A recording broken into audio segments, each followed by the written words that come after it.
Hi, everyone. Thanks for joining us on the Facebook Live. We're here with Diane from Hi. Newly Transitions. Yay! And we're going to be talking Yay. about clutter. Everybody knows I wrote a book about hoarding.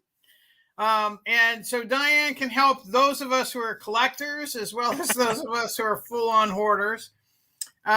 So Diane, welcome. Thanks for Thank you. coming to Facebook Live with us. Thank you for having us.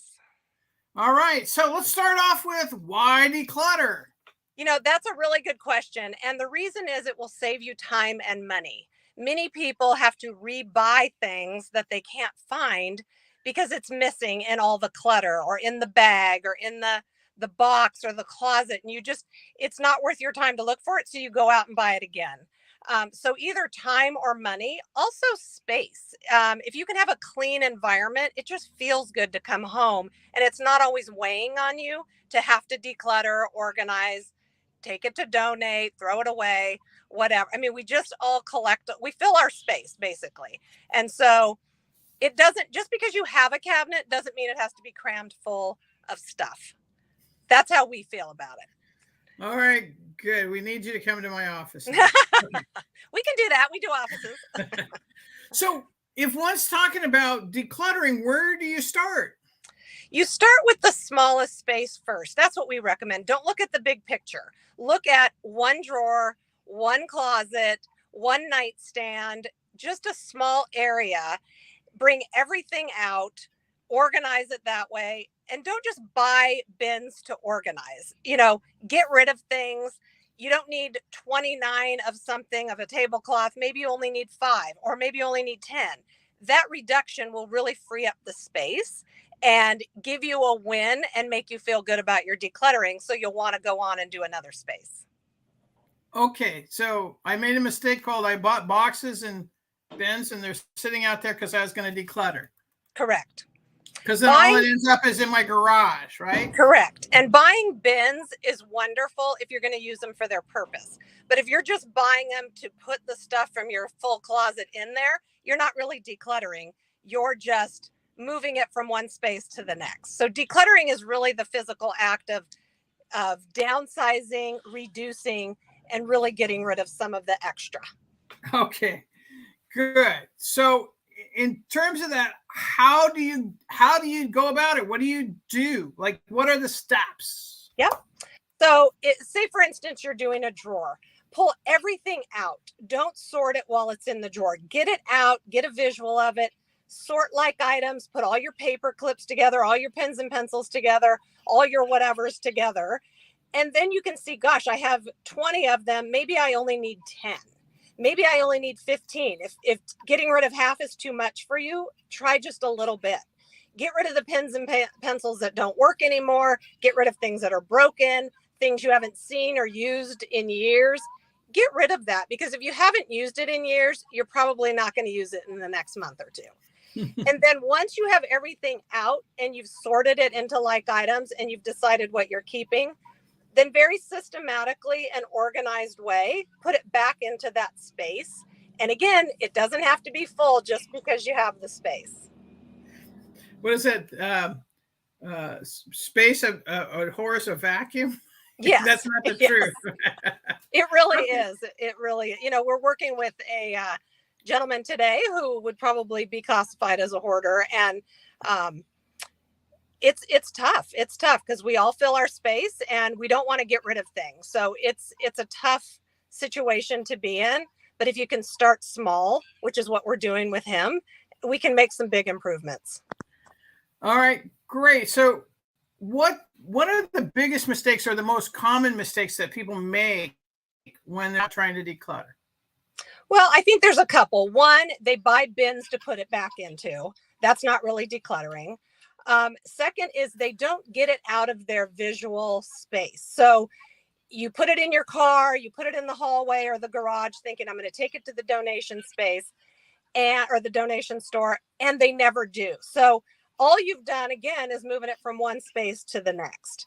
So the best thing to do is factor that into your decluttering session, whether it's 15 minutes or an hour.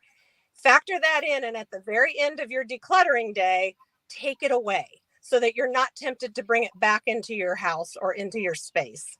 But buying those wonderful bins to just move it from location A to B is not truly decluttering. That's just moving it from A to B. Right. Like I have, we went through all the electronics that we no longer use anymore that we've been storing in a closet. And I put them all in the garage because, you got to take it to the e-waste place. Right. Yep. And I was going to have one of my guys take it to the e-waste. You know how long it's been in my garage sitting there ready for e-waste? 6 months. Forever. Yeah. And I wrote a book about hoarding, right? Yeah. So this is a pretty big mistake, pretty common mistake, I'll bet. And now by the way, your book is spot on. Yeah, I can't park in my garage. Your book is really, really spot on, Laurel. It's a good book. Thank you. You're welcome. So if they're interested in kind of working with someone that's a professional like yourself, you guys at New Leaf Senior Transitions really work. Wait a second. Before I ask you that, what is some of the most interesting situations that you found yourself talking about my book? Everybody loves watching the car wrecks, right? The stories. What are some of the interesting situations you found yourself in when working with people? Well, I think some of the most interesting items we've found is we find personal things that they've been missing for years, if not decades. A wedding ring that somebody had passed on through the generations. Money, we find lots and lots of money. Recently, we found about $3,000, and when handing it to the gentleman whose house we were cleaning out, he cried. Like his wife, who had dementia, had kept saying there was money in the house, and he didn't believe her. And our team found it because you can have a hauler come in and clean out a house, but we really know where to look.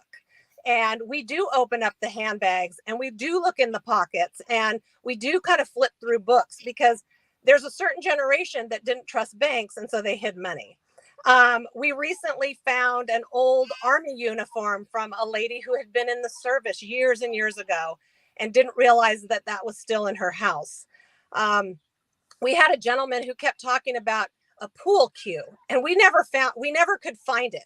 But the day we went in to do the final clean out, we found it way back in a closet. And again, when I took it to him at the new place he was living, he was very emotional because whatever memories that pool cue held really spoke to him. And it's really satisfying as team members to find those things and hand them over to the family.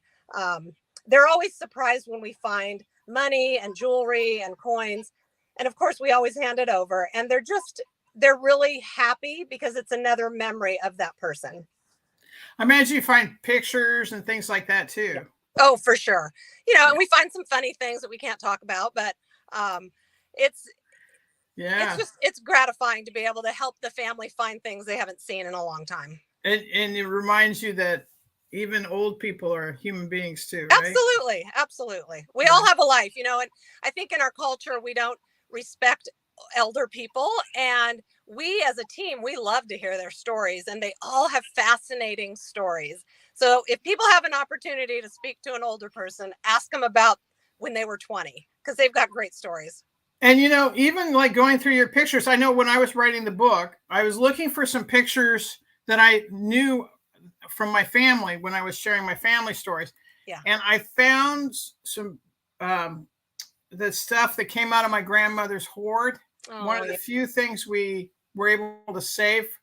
I realized that, I need to do something with them and share them with my family. Yeah. And I always intended to do it. So I found this whole envelope of pictures, and I imagine pictures are a huge thing for people to find. They are huge. And, there's so many digital services now that's a really great way to memorialize our families from the past. And, the next generation, all their pictures are on their phone. So we're kind of all moving to that. And you don't want those pictures to go into the abyss of nowhere or end up in a landfill. At least pick out a few and scan them and keep them for your memory. Yeah, that's awesome. Now, if someone wanted to work with New Leaf Senior Transitions, how would they do that? What would they do? Who should they call? Or you can give us a call at 916-761-2539. You can look at our website, which is newleafseniortransitions.com. We are on Facebook and Instagram as New Leaf Senior Transitions if you want to check out some of our fun pictures. But you can just call. Our consultation is free. It's up to an hour and it's free. And we can come out and see what your project is or what your scope is, and kind of talk you through some things that we can help with. We love what we do. We have 15 amazing employees or team members, I should say. And we all really do love what we do and who we do it for. And just side note, we don't just work with seniors. We work with anyone that's moving or unpacking. You know, we do the pack and unpack. We're not movers, but we can recommend movers. We just, all the process, whether they need a storage unit cleaned out, a garage organized. You know, we had a lady that had us pack and unpack her kitchen. She was having it remodeled and she just didn't want to do it herself. So we came in and we packed everything and then put it all back in her brand new kitchen. So there's a variety of scope of what we do. Cool. And, you know, we've recommended you, and I know many people who've recommended you in the Elder Services Network. So, you know, your company is very highly regarded in Thank town. you. And we appreciate working with you, Diane. So, and really we appreciate each and every recommendation and referral. We really do. We take it seriously. Yeah, I know that about you. So thank you so much. Thank you. Hey, people, again, if you need help decluttering and you want to get somebody else to do the hard work for you, Diane and her team are awesome for that. Thanks for joining us. Thanks for having us. Yeah, join us for our next one. Thank you guys for tuning in. Bye-bye.